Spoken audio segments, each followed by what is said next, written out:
Hello students, आज हम term 1 में जो यूनिट फर्स्ट है उसके 3 चैप्टर्स के जो एनसीईआरटी एग्जाम्पलर में एमसीक्यूज दे रखे हैं उनको सॉल्व करेंगे, जिससे कि आपको आइडिया लग जाए।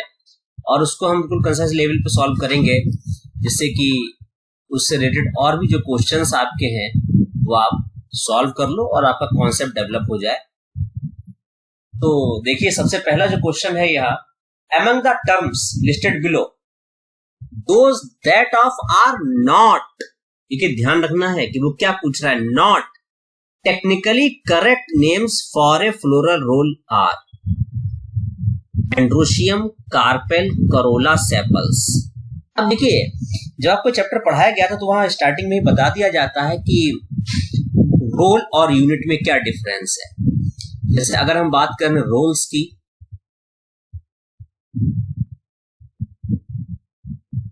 और उसकी यूनिट्स की, तो रोल्स में जो रिप्रोडक्टिव रोल्स हैं वो कौन कौन से हैं?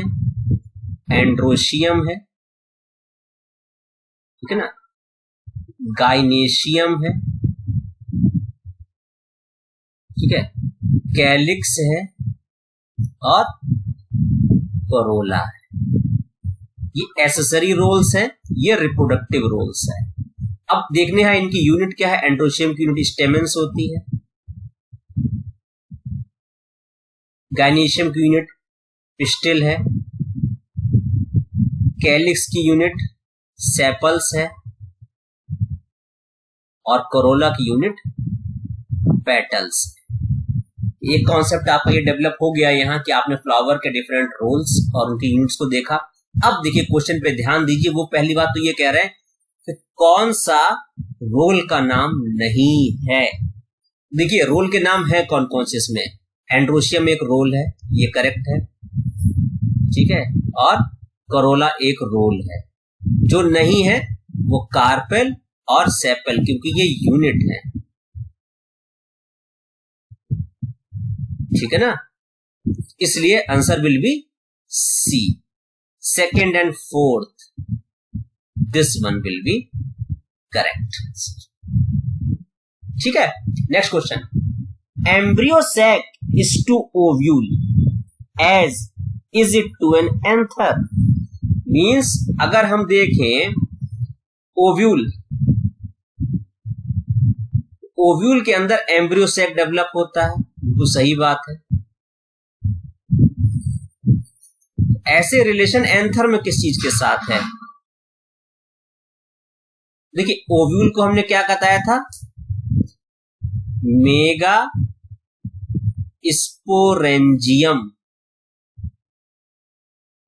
और एम्ब्रियो सैक उसमें क्या है?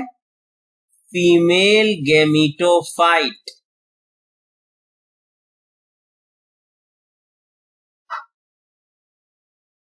जबकि एंथर को क्या कहते हैं? माइक्रोस्पोरेंजियम।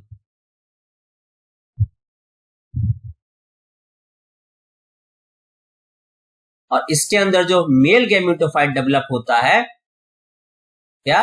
Mail gametophyte. उसको क्या कहते हैं?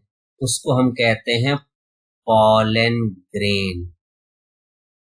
The answer will be C, that will be pollen grain. Next, in a typical complete bisexual and hypogynous flower, the arrangement of floral rolls on the thalamus from the outermost to the innermost is। अब वो कह रहे हैं hypogynous flower. Hypogynous flower का मतलब ये है कि ये अगर आपकी ओवरी है और ये थैलेमस है, तो सारे जो रोल्स हैं इसके अलावा वो यहीं से बेस से निकले हुए हैं। जाहिर सी बात है, सबसे पहले कैलिक्स, फिर करोला, फिर एंड्रोशियम और सबसे अंदर gynoecium. Outer to inner side पूछा गया है, तो इसका यही ठीक होगा। That is the calyx, corolla, androecium and gynoecium. That will be the correct answer. Next, fourth, a dicotyledonous plant bears flower है but never produce fruit and seeds. The most probable cause for the above situation is, बहुत अच्छी बात, उनका एक dicot plant है, flower आते हैं लेकिन कभी भी फ्रूट नहीं आते। क्या रीजन हो सकता है? ठीक है ना? तो भाई सीधी सी बात है, देखिए बहुत बढ़िया कॉन्सेप्ट है कि जो फ्रूट होता है वो किससे डेवलप करता है? वो डेवलप होता है ओवरी से, और ओवरी कहां होती हमेशा है? Female part. उन केस में जहां मेल प्लांट अलग है, जैसे कि पपाया की ही बात कर लें, और फीमेल प्लांट अलग है, तो जाहिर सी बात है कि फ्लावर जो होंगे वो मेल फ्लावर होंगे, इसलिए उन पर कभी भी फ्लावर तो आए लेकिन फ्रूट नहीं बने। तो फ्रूट कब बनेंगे? जिसपे केवल फीमेल फ्लावर होंगे। The answer will be D, plant is dioecious, मतलब मेल प्लांट अलग है, फीमेल प्लांट अलग है, and bears only staminate flower. तो मेल फ्लावर को हम क्या कहते हैं? स्टेमिनेट फ्लावर कहते हैं। तो मेल फ्लावर फ्लावरिंग तो दे रहा है वो, लेकिन वो पॉलन दे रहा है फीमेल को, ठीक है, लेकिन खुद फ्रूट नहीं बना सकता। ऐसे क्वेश्चन कुकुरबिटा पे पूछ सकते हैं। इस क्वेश्चन को वो देखिए, जैसे यही क्वेश्चन अगर है तो यहाँ पे वो एक प्लांट की बजाय आपका ये भी कर सकते हैं कि पपाया, तब भी बात सही कि पपाया डायोसियस प्लांट है, और डेट पाम भी, ठीक। लेकिन अगर केस बदलता है, मान लीजिए वो कह देते हैं कोकोनट, या वो कह देते हैं आपका कुकुरबिटा, तो वहां होगा कुछ some flower in a plant. अब प्लांट तो वहां मोनोशियस है, लेकिन कुछ फ्लावर जो है वो मेल फ्लावर है, इसलिए कुछ फ्लावर अगर फ्रूट ना बना रहे हो, इसका मतलब वो male flower. Next, the outermost and innermost wall layer of microsporangium in an anther are respectively. बहुत बढ़िया उन्होंने पूछा है कि जरा ये बताइए, अगर हम माइक्रोस्पोरेंजियम को देखें फ्लावर में, सबसे आउटर लेयर कौन सी है और सबसे इनर लेयर कौन सी होती है? अगर आपने एनसीईआरटी में डायग्राम ध्यान से देखा है तो वहां आपको दिखाया गया है, इस तरीके से एक डायग्राम बना हुआ है कि सबसे बाहर की जो लेयर है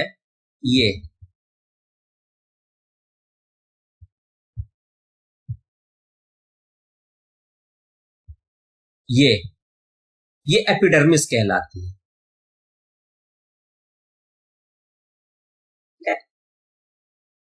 सॉरी, इट इज, ये क्या थी? ये आपकी बाहर वाली लेयर एपिडर्मिस थी। अंदर जो लेयर है वो कौन सी है? एंडोथीशियम है। फिर मिडिल लेयर है, और अंदर की लेयर टेपिटम है, और फिर आपका स्पोरोजिनस टिश्यू।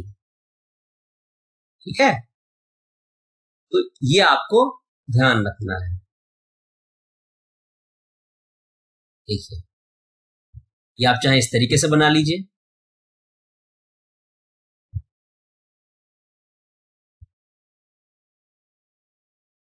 ये सबसे बाहर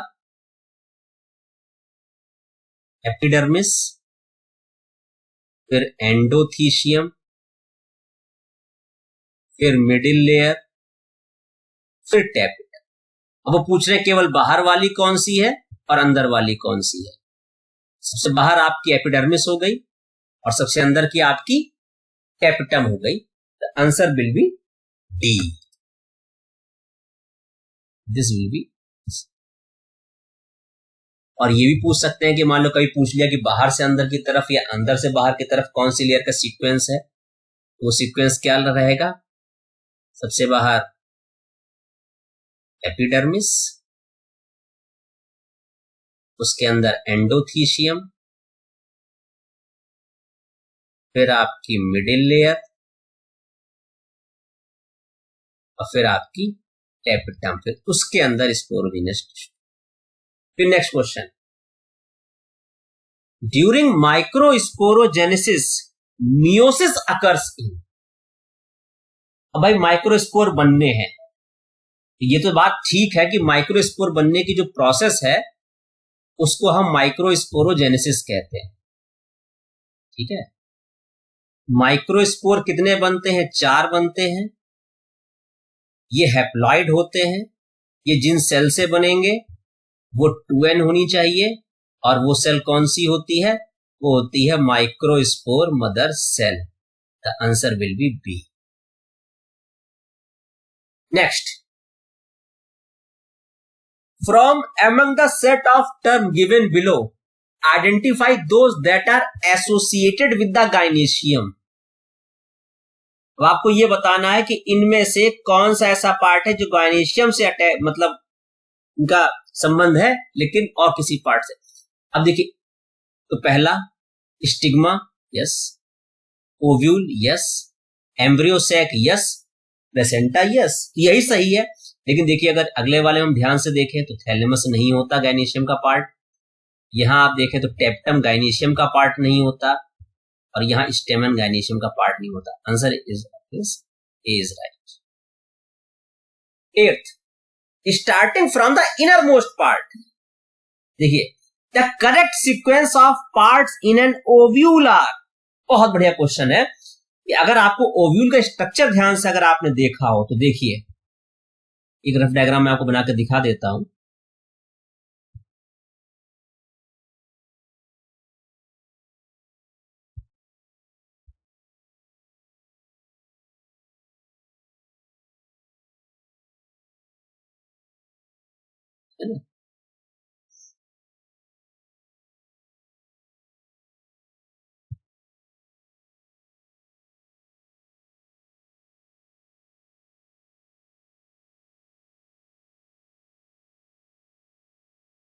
अब ये तो देखिए एम्ब्रियो सैक है, 7 सेल्ड 8 न्यूक्लिएट। सबसे अंदर जो होगा वो तो एग होगा, ठीक है। एग के बाहर एम्ब्रियो सैक है ये पूरा। उसके बाहर का जो टिश्यू होता है जिसमें एम्ब्रियो सैक डेवलप होता है, जो कि मेन बॉडी होती है आपकी ओव्यूल की, उसे हम क्या कहते हैं? न्यूसेलस कहते हैं। अक्सर बच्चे ये टर्म भूल जाते हैं, दैट इज न्यूसेलस। और न्यूसेलस के बाहर क्या होती है? इंटेगुमेंट। पहले एग, फिर एम्ब्रियो सैक, ठीक है ना, फिर न्यूसेलस और फिर integument. B will be correct answer.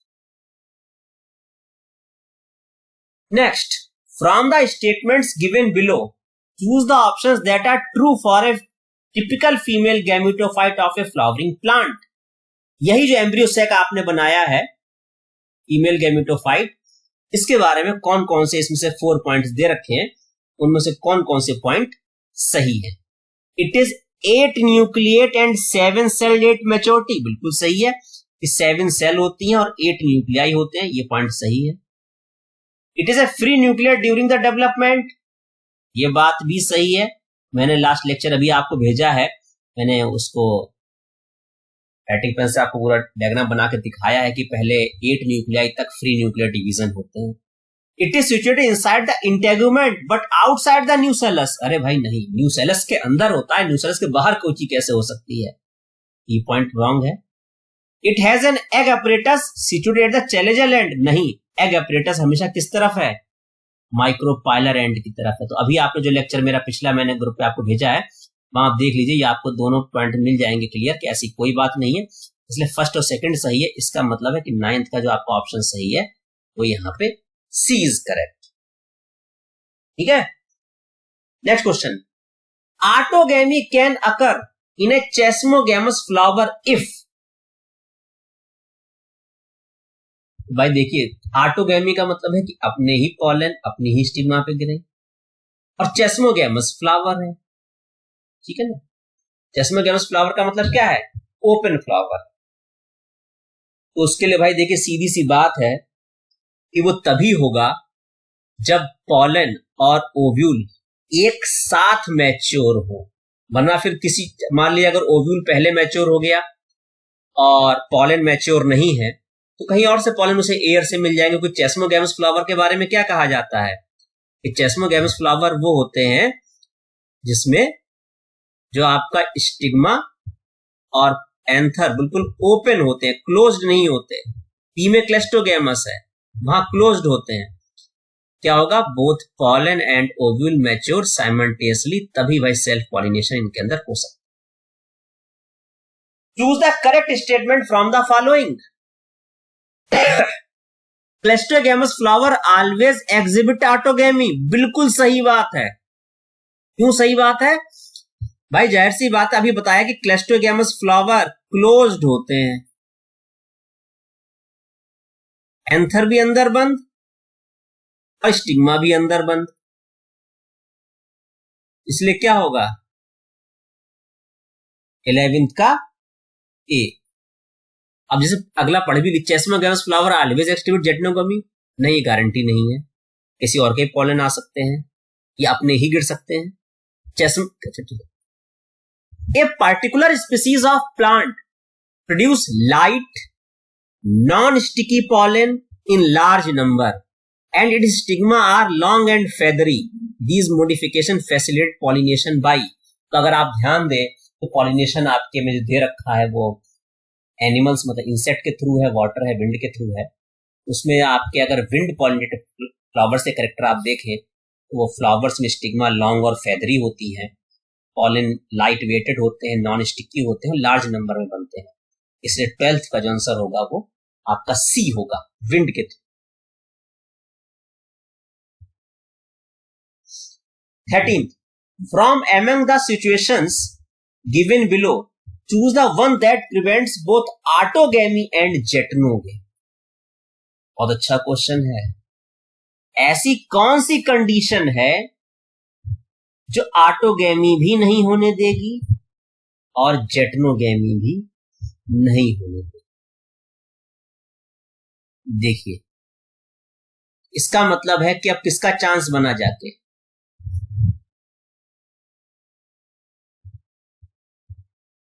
Xenogamy का। और जीनोगैमी कब होती है? जब मेल फ्लावर अलग प्लांट पे हो, फीमेल फ्लावर अलग प्लांट पे हो। दिस वन,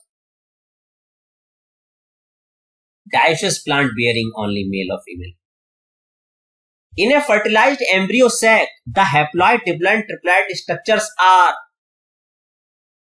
अब आपको बताना है लाइन से सीक्वेंस से कौन सा स्ट्रक्चर है जो N है, फिर 2N है और फिर 3N है। वह ऐसी कंडीशन तो देखिए 3N तो केवल एंडोस्पर्म न्यूक्लियस होता है, डिप्लॉइड स्ट्रक्चर केवल जाइगोट होता है। तो ये आपको आंसर मिलने जा रहा है ए। सिनर्जिड हैप्लॉइड होती हैं, जाइगोट डिप्लॉइड होता है और प्राइमरी एंडोस्पर्म न्यूक्लियस जो होता है वो diploid. 15th, in an embryo sac the cells that degenerate after fertilization. कौन कौन सी सेल्स जो होती हैं वो डीजनरेट हो जाती हैं फर्टिलाइजेशन के बाद?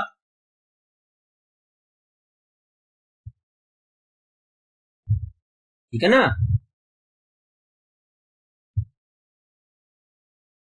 तो आप देखिए, मैंने पिछले लेक्चर में भी यही बताया था, सिनर्जिड्स और एंटीपोडल ये कभी, ये तो भाई एंडोस्पर्म बनाती हैं, ठीक है ना, ये कभी डिजेनरेट नहीं होंगी।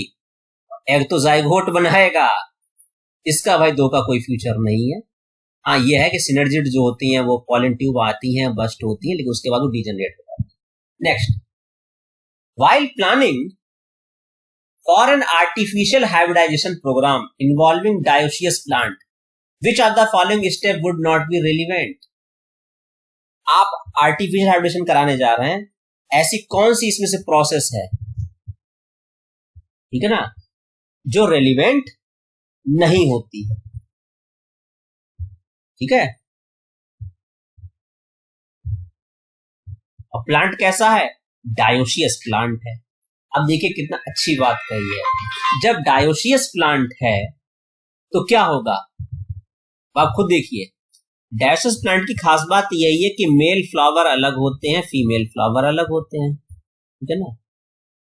इमास्कुलेशन की जो टेक्निक होती है वो तो तब की जाती है कि जब जो फ्लावर हो बाइसेक्सुअल हो, और यहां तो यूनिसेक्सुअल फ्लावर है, तो भाई हम एंथर क्यों कट करेंगे? वो तो पहले से ही फीमेल है, इसलिए इमास्कुलेशन की यहां कोई जरूरत नहीं है।